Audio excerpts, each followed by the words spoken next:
आयु बढ़ाने वाला पेड़। एक बार तुर्किस्तान के बादशाह को अकबर की बुद्धि की परीक्षा के लेने का विचार हुआ।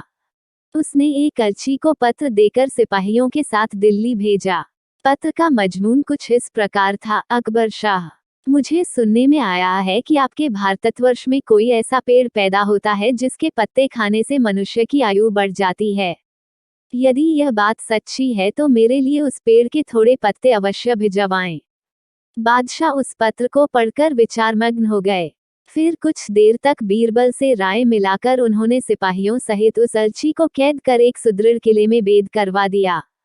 इस प्रकार कैद हुए उनको कई दिन बीत गए तो बादशाह अकबर बीरबल को लेकर उन कैदियों को देखने गए। बादशाह को देखकर उनको अपने मुक्त होने की आशा हुई, परंतु यह बात निर्मूल थी। बादशाह उनके पास पहुंचकर बोले, तुम्हारा बादशाह जिस वस्तु को चाहता है वह मैं तब तक उसे नहीं दे सकूंगा जब तक कि इस सुदृढ़ किले की एक दो ईंट न ढह जाए। उसी वक्त तुम लोग आजाद किए जाओगे। खाने पीने की तुम्हें कोई तकलीफ नहीं होगी। मैंने उसका यथाचित प्रबंध करा दिया है।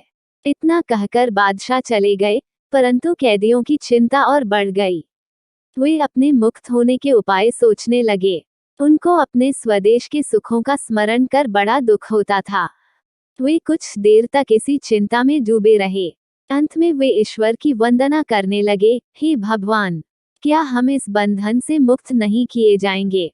क्या हमारा जन्म इस किले में बंद रहकर कष्ट भोगने के लिए हुआ है? आप तो दीनानाथ हैं, अपना नाम याद कर हम असहायों की भी सुध लीजिए। इस प्रकार वे नित्य प्रार्थना करने लगे। ईश्वर की दयालुता प्रसिद्ध है।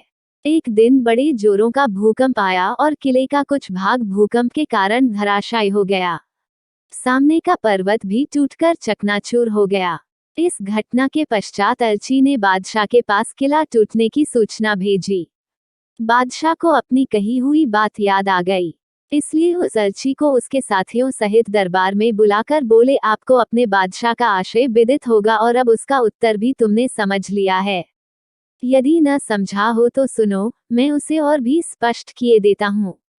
देखो, तुम लोग गणना में केवल 100 हो और तुम्हारी आह से ऐसा सुदृढ़ किला ढह गया, फिर जहाँ हजारों मनुष्यों पर अत्याचार हो रहा हो, वहाँ के बादशाह की आयु कैसे बढ़ेगी?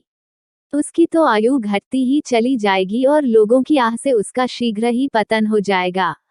हमारे राज्य में अत्याचार नहीं होता, गरीब प्रजा पर अत्याचार न करना और भली भांति पोषण करना ही आयुवर्धक वृक्ष है। बाकी सारी बातें मिथ्या हैं। इस प्रकार समझा बुझाकर बादशाह ने उस अर्ची को उसके साथियों सहित स्वदेश लौट जाने की आज्ञा दी और उनका राह खर्च भी दिया। उन्होंने तुर्किस्तान में पहुंचकर यहाँ की सारी बातें अपने बादशाह को समझाईं। अकबर की शिक्षा लेकर बादशाह दरबारियों सहित उनकी भूरी भूरी प्रशंसा करने लगा। कहानी सुनने के लिए आप सभी को धन्यवाद। कहानी पसंद आई हो तो चैनल को लाइक और सब्सक्राइब कीजिए। धन्यवाद। जय हिंद।